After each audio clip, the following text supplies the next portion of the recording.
లలిత exchange Utsav పాత నగల అదే బరువుకి కొత్త నగలు తీసుకో నగల ప్రైస్ లో 20% ఆదా చేసుకోవచ్చు. తాజా రాజకీయ పరిస్థితులపై మనతో మాట్లాడడానికి షరీఫ్ గారు ఉన్నారు. వైసీపీ మైనారిటీ సెల్ నాయకులు వారితో మాట్లాడదాం.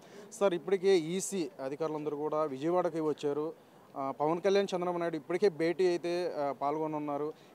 ఓట్ల జాబితాలపై లిస్టుపై ఇక్కడ అవకతవకలు అక్రమాలు జరిగాయంటూ కూడా ఫిర్యాదు చేయనున్నారు. దీనిపై కామెంట్ ఏంటి? That should be taken care by the election commission. The main thing is that one only. ఇక్కడ ఏంటంటే ఓట్ల జాబితాలో ఏదో అయిపోతుంది, ఏదో అక్కడ ఏదో ఒక ఓట్లు క్రియేట్ చేస్తున్నారని చెప్పేసి వాళ్ళు కావాలని క్రియేట్ చేస్తున్నారు. వాళ్ళు కంప్లైంట్ వాడి దృష్టిలో ఏదైనా ఉంటే వాళ్ళకి ఎలక్షన్ కమిషన్కి ఇవ్వచ్చు. కానీ మన ప్రభుత్వంలో అటువంటి ఏం ఇబ్బంది ఏం లేదు. మేము హాయిగా మా ఓట్ బ్యాంక్ మాకుంది. మేము గట్టిగా ఆల్రెడీ మా ఓట్ బ్యాంక్ మాకు ఉంది కాబట్టి రాబోయే ఎలక్షన్లో కంపల్సరీ వైఎస్ఆర్సీపీ పార్టీ 175కి 175 కంపల్సరీ మన జెండా ఎగరేస్తామండి. ఈ 175 మేము గెలిచి తీరుతామంటూ కూడా మీరు చెప్పుకొస్తున్న నేపథ్యం. కానీ ఇక్కడ గెలవరు ఎక్కడ అంటూ కూడా ప్రతి ఒక్క సభలో కూడా ముక్త పంటంగా మరి చంద్రబాబు నాయుడు, పవన్ కళ్యాణ్ మరి ఒకే స్టేజ్ మీద ఉన్నప్పుడు కూడా చెప్తున్న పరిస్థితి.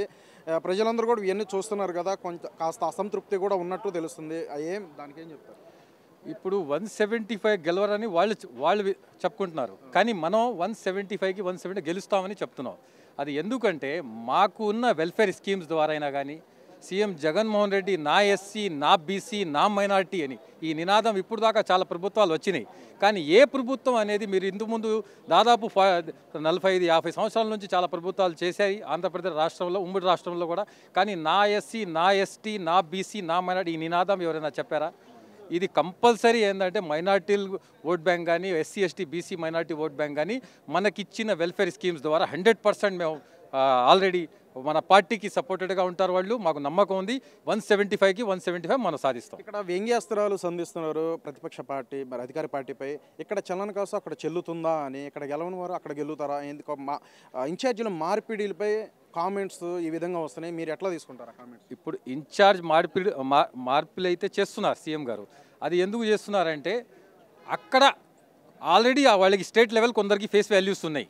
ఆ ఫేస్ వాల్యూస్ ద్వారా వాళ్ళు ఎక్కడైనా నుంచి ఉంటే గెలుస్తారు. అది సేమ్ అది అంటే కేవలం సీఎం జగన్మోహన్ రెడ్డి గారు ఫేస్ వాల్యూ అందరు గెలవాల్సిందే. ఎందుకంటే ఆయన ఇచ్చిన వెల్ఫేర్ స్కీమ్స్ ఉన్నాయి. ఆయన ఇచ్చిన కంపల్సరీ అన్ని క్యాస్ట్ వాళ్ళకి ఈక్వేషన్స్ ద్వారా, అక్కడ ఉన్న ఈక్వేషన్ ద్వారా, ఆ కాన్స్టిట్యుయెన్సీ ద్వారా ఆయన కంపల్సరీ అలోకేట్ చేస్తున్నారు. ఇక్కడ అధికారమే లక్ష్యంగా జగన్మోహన్ రెడ్డి గారు కొన్ని వ్యూహాత్మక పరిణామాల్లో ఇన్ఛార్జీల మార్పులు అయితే చేస్తున్నారు. ఈరోజు ఒక రాబోయే థర్డ్ లిస్టుతో 67 మంది అయితే ఇక్కడ మార్పులు చేర్పులు ఫైనల్ అయ్యే అవకాశం ఉన్నట్టు వార్తలు వస్తున్నాయి. కానీ భవిష్యత్తులో మారే అవకాశం ఉందా? ఇప్పటికే చాలామంది కూడా అసంతృప్తి అనేది ఇక్కడ పార్టీలో అంతర్గతంగా నెలకొంది. దీన్ని ఏ విధంగా చూడవచ్చు? మరి పార్టీకి మేలా లేదంటే కీడులాగా భావించవచ్చా ఈ ఎన్నికల్లో? ఇప్పుడు పార్టీ అభిమాని ఎవరు అసంతృప్తితో లేరండి. ఎవరైతే పార్టీ అభిమానులు ఉన్నారో, ఎవరైతే పార్టీకి జెండా పెట్టుకొని ఆల్రెడీ పార్టీ కష్టపడుతున్నారు వాళ్ళు కంపల్సరీ పార్టీతోనే ఉన్నారు. ఎవరికైతే ఏదైనా టికెట్ కొందరికి రాలేదు, వాళ్ళు కొందరేమో మామూలుగా జనరల్గా యాజ్ ఏ హ్యూమన్ బీయింగ్గా కొంత ఇంపాక్ట్ ఉంటుంది. కానీ దాన్ని కూడా మా అధిష్టానం వచ్చి పిలిచి మాట్లాడుతుంది. దానివల్ల ఇబ్బంది ఏం లేదు. ఆ ఓట్ బ్యాంక్ కూడా మొత్తం మందే. కానీ వాళ్ళు ఏదో అనుకుంటున్నారు దీనివల్ల డైవర్షన్ పాలిటిక్స్ జరుగుతుంది, అక్కడ మార్పిడి వల్ల ఏదో ఇబ్బందికరంగా ఉంటుందని చెప్పేసి అటువంటి ఏం జరగవండి. ఇక్కడ రా కదిలిరా అనే సభలో చంద్రబాబు నాయుడు గారు కామెంట్ చాలా ఘాటుగా ఉందని చెప్పొచ్చు. ఇక్కడ సైకో పాలనకి చర్మగీతం పాడడానికి ప్రజలందరూ కూడా సిద్ధంగా ఉన్నారు. వెయిట్ చేయండి తమ్ముళ్ళు, ఇంకా 3 నెలలే ఉంది అంటూ కూడా మరి చెప్పుకొచ్చిన పరిస్థితి. ఏమంటారు? మీరేం చెప్తారు? ఇంకా ఎన్నికలు సమీపిస్తున్న నేపథ్యంలో ఇటువంటి మాటలు ప్రత్యామ్నాయంగా అంటే ప్రతిపక్షాల మాటలు ఏ విధంగా తీసుకుంటారు? ఇప్పుడు దాన్ని వాళ్ళు చెప్పటం ఏంటంటే వాళ్ళు ఒక రకంగా వాళ్ళు చేయవచ్చు ఆ ఇంపాక్ట్. కానీ మనకేమి ఇబ్బంది లేదండి. ఆ రా కదిలిరా అనేది వాళ్ళు ఏదో పెట్టుకొని వాళ్ళు ఏదో సాధించాలనుకుంటున్నారు. కానీ మా దృష్టిలో అయితే కదిలిపో అని చెప్పేసి అనుకుంటున్నాం. ఏంటి మా పార్టీ అయితే గట్టిగా మాకు నమ్మకం ఉంది. మా ఓట్ బ్యాంక్ మాకుంది. మేము సీఎం జగన్మోహన్ రెడ్డి ఫేస్ మీద ఎక్కడ ఎవరి నుంచినా కూడా గెలుస్తారు. ఆ నమ్మకం, ఆ ధైర్యం అయితే మాకుంది. Thank you. Okay, thank you.